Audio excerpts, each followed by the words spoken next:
Oh yeah. Well, it's time for our homework. Tony was kind enough to assign us some homework to watch last week. ShiningWizardsNetwork.com. Is that still a thing? Yeah, of course it is. Okay, I don't know. It might not be soon, but yeah, it is right now. All right. So Tony, what did you give us for homework? I gave everyone the greatest, what I feel is the greatest cage match of all time. This is from July 12th, 1986. Madison Square Garden is the location. We had adorable Adrian Adonis teaming up with the Intercontinental Champion, Randy Macho Man Savage, who is pretty new yet into his reign at this point, taking on the former Intercontinental Champion, Tito Santana, and wrestling's one and only living legend, Bruno Sammartino, inside the steel cage. And if you go, no, not that living legend. Sorry, bro. I know he's still with us, but no, Larry is not involved in this. So technically, he would be the only living legend. Now, the great thing about this is there was a little bit of a build-up to it, right? So, like a couple of months earlier at MSG, Tito Santana had one of his rematches against Randy Savage, try to win the Intercontinental title back, but Savage kind of fucked him over when he took a shot at the referee and got himself disqualified. So what do? The next month, they bring in special troubleshooting referee Bruno Sammartino to handle the title match, the return match. And what happens during that match? Adrian Adonis comes out and Pearl Harbor's Bruno, and it sets up this tag match inside the steel cage. So nobody can interfere. Nobody else can get involved. It's 2-on-2. And starting it off, what did you guys think of Howard Finkel being in the ring, making the announcements, and then getting out of the ring so that this way the wrestlers can make their entrance and get in and just like hit the road running? I thought it was kind of unique, right? I loved it. Yeah, Go ahead. Oh, sorry, Tony. I'm with you, HK. It made perfect sense. Get all the introductions out of the way, get him out of the ring. So once all four men are in the ring, you lock that cage and you let it rip. Yeah, and that's where I come in, because I actually took some notes for this, and the fact that it seemed like an actual legit fight right off the bat. Like there was nothing pretty about the way this match started. Like it was just absolutely like balls to the wall. All right, we're fighting now. Adrian Adonis throws his gimmick up over the cage and then actually flies out over the cage. Doesn't get stuck on or anything like that. They're in it for blood, and it was just that start of the match. I made a point to note was awesome. Yeah, I like how Savage starts attacking Bruno as soon as he starts getting in the cage, and he didn't even take his robe off at that point. And then at one point, Bruno just has the comeback on him, and when he throws Savage off the ropes, Savage quick puts the foot up to block it and then throws his robe off to try to get out of it. And then as soon as he throws the robe off, the cage is open and he makes a dart for the door. The one thing that I can criticize, and it's not the wrestler's fault, there were quite a few times they were focused on the action at the door and they missed some really big spots that were going on in the background. Like you can hear the crowd popping. I know when Bruno was trying to keep Savage from getting out, Tito had thrown Adonis into the cage and the crowd erupted. And then Bruno just waist locks Savage and just throws him back into the ring. So they're all kind of in a pile again. Just nonstop, no matter where you look. There was not a lot of like resting, sitting around in this thing. Savage and Tito both joined the gig club. Unfortunately, both on camera. If you're paying attention, Bro, Savage. Yeah, I saw Savage. Yeah, I'll tell you. For all the stories you hear about the way he plans out a match, yeah, he was not even trying to hide it. No, he wasn't. Yeah, rolling right over. Tito wasn't as bad. When Tito ate the cage, it wasn't as bad. Like you could still see him do it. Yeah, but Savage was like.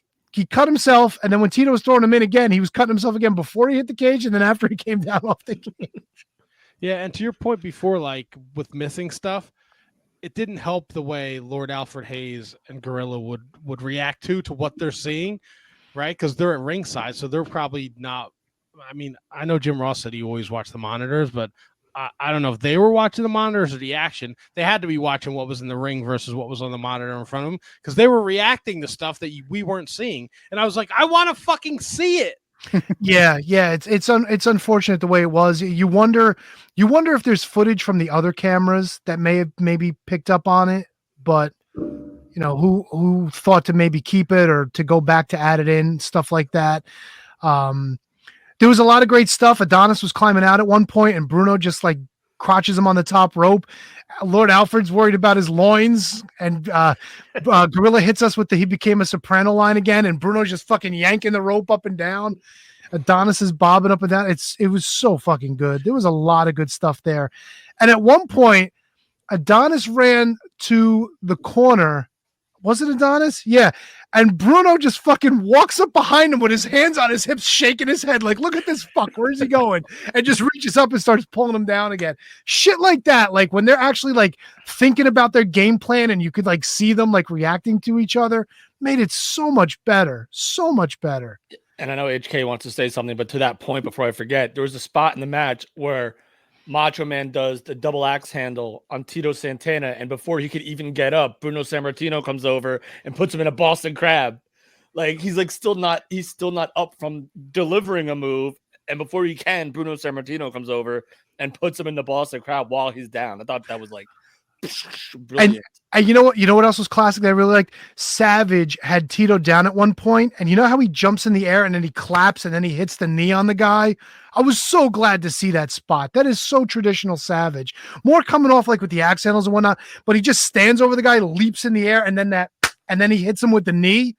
Sorry, not a Boston Crab. It was a camel clutch. It was it was sort of like he had the chin lock on him. He had the chin lock. Yeah, he had the double axe handle, and then Bruno comes right in and like just with no wasted motion out of Bruno.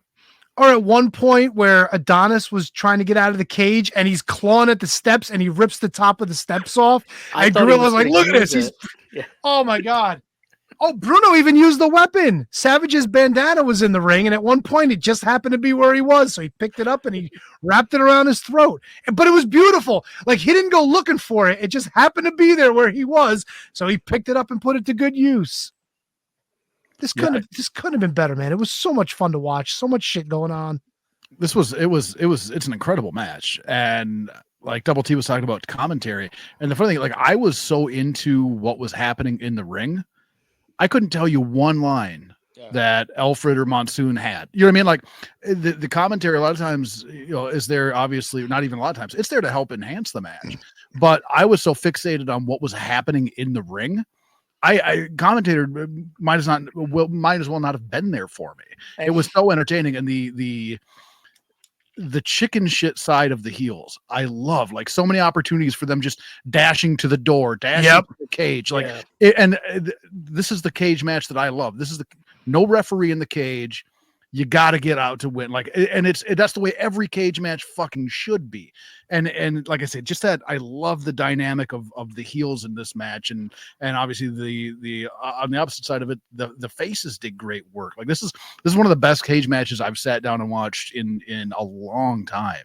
I honestly, and Tony, I couldn't agree more with what HK just said, because like you can't help but draw comparisons to the cage matches you watch today when you watch this. Like there is nothing the same about this cage match, and like the referee's in the ring, you wait for the bell, you get in, and then you fight and you wrestle, and such and such happens. This felt like an actual legit street fight. And Tony, maybe you can answer this. How many tag team cage matches had there been in this era? Yeah, to that point, I'm not sure. To that point, I'd have to look at it. But like you guys both touched on, like it felt like a fight. Like at one point, Savage throws Tito into the cage, and when he runs for the door, Bruno falls on top of him and gets him in a front face lock to keep him from moving. And in the background, Adonis just takes Santana's face, and he's just back and forth, like non-fucking stop. Like, if you're watching that shit, you can't help but get queasy. Like, oh my God, he's fucking him up. And the other thing that would happen too is like there would be somebody would catch, one of the other guys going for the exit, and then his tagging partner immediately checked where the other guy was to make sure it made so much fucking sense. Like the entire match, it flowed beautifully, and you could tell everybody in there knew exactly what they were doing. Like, you got him, I got to go check on him. There was urgency in the match. There was a lot of urgency, which made it feel that much more important and that much more of a fight. Because if I'm in a fight and you got this guy, hell yeah, I'm looking for the other motherfucker to check where he's at. You know, especially in a cage match, you should be doing that. Yeah, and not only that too, but like Savage would like get a shot or two in on Bruno. Bruno would be staggered, turn to his left, see Tito on top of Adonis, and just give Tito a shot and knock Tito off of him. So there was that constant like looking out for each other, even though everybody's trying to get out. Adonis going to the fucking top. Did you expect that at all? No. They're watching him go not up at the that point. cage, and you would think like he's going out, but no, he just fucking dives off. I thought he caught Bruno at first, but then they kind of played it off that he didn't because it looked pretty fucking close On the from leg. the angle. Yeah, They said something like, "Oh, he might have caught his leg or something like that." yeah. So, like Lord Alfred was really trying to like clean things up, and he's all over his words too. Like Tito was gushing blood every fucking time he saw Tito. And they made it a point, which I think led to the finish, is like it doesn't have to be simultaneous. Like they both don't have to leave the cage at the same time to win. But that's kind of what happened at the end, which not to fast forward, but like Bruno just being like, all right, I see Tito on top, he's about to go over, and then he's like, fuck it, I'm getting the fuck out of here too. Well, and he just I mean, the finish was actually pretty genius, right? So Tito and Savage are fighting. Adonis has Bruno down low. Yeah. Tito hits Savage off. Savage lands on, like, knocks Adonis over. And then Bruno shit cans Savage back into the cage. And at that point, Tito's halfway over. Bruno fucking points for the door. The crowd comes up on their feet, and they both fucking get out. It was perfect. Yeah, and they made it a point too to say that the door can only be opened by request. So, Yeah, like, you got to ask him yeah. to open the door. Yeah. Bruno looks so freaking good in this too. You would never believe he was like 20 years older than these guys or however much. And that's the he funny didn't look thing- out of place at one point. And that's the funny thing. They kept saying, like, even at the beginning, like, they were talking about Bruno being the weak link because he was the older guy. But Yeah. he was in there hanging. Dude, when he fucking threw Savage in the corner and Savage went over and he was almost in the tree of woe and the crowd goes nuts and Bruno just fucking starts laying the kicks into his stomach.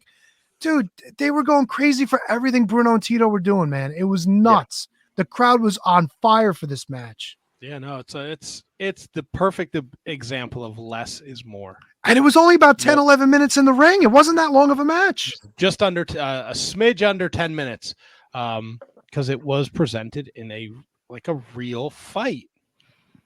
I love the way Adonis would try and escape. Like he wasn't trying to go through the ropes; he was trying to jump over. He's diving over Every Bruno and time. Savage that one time. Savage is trying to get out. He's fucking jumping over the two of them to try to get over him. And this kind of reminded me, like, this wasn't like peak Adrian Adonis, but this was like peak character Adrian Adonis. Like this was like, but it was just like, oh man, he was in such like terrible shape, but to still do the things that you guys just said that he did was like, just made the match like, guys wearing like pink and flowers and just reminds you how great of a character he was. Yeah, this was a great bit of homework, Tony. I thoroughly enjoyed it. I'm telling you, and everybody says, "Oh, Tony likes the Brunos with the half-hour headlocks and whatnot." But this is the perfect example, and this was Bruno 5 years after he retired. Like, and Vince still kept asking him to come back to do these shows at the Garden to get involved. He had his feud with Savage like later on in the year when Steamboat was quote unquote injured. He had a running feud with the Honky Tonk Man on the house shows when Honky Tonk Man was IC champ. So he was around a lot longer than he wanted to be, just to do the favors for McMahon and plus kind of help his kid get in the business, I guess. But Dude, I texted you. I'm like 2 minutes in, and this match fucking rules. Like literally two, and that's probably an exaggeration. It probably ruled a lot quicker than that. But I'm just like, holy shit! No tables, no chairs, no tools, no thumbtacks, no barbed wire. Not one head. Seriously, like you're laughing, but seriously. Yeah, I get it, but it's all those fucking people there believed that it was fucking real too. Like it's a completely different time, man. I loved it. You really? Look, think I'm not saying I didn't real? love it. I thought it was great, but like that doesn't work now. You could probably get away with that now. You get the right people, it'll make it work. I don't know, man. I don't think the people react the way they did. Just from a simple like Sammartino kicking Savage, like. Well, but I mean that's the other thing you got to remember. Savage was white hot at this time. Tito was coming off his IC run; he was still hot. Adonis was a thorn in everybody's side, and Bruno was Bruno at the Garden, dude. Like you can't deny that when him and Tito came to when they came to the ring, the crowd's up. They're like, we're gonna see a fucking fight. And Bruno's offense is nothing like out of the ordinary in this match. Punches, kicks, throwing guys into the fences, knee lifts. Yeah. And more times out of not, like he was the guy that noticed something was wrong and realized that he had to adjust and come and help his partner or take whoever was the open man, if you will. Like so, Bro, Bruno was also. What did you say too? Like this was his first time at the Garden in what 5 years? No, he had retired 5 years earlier.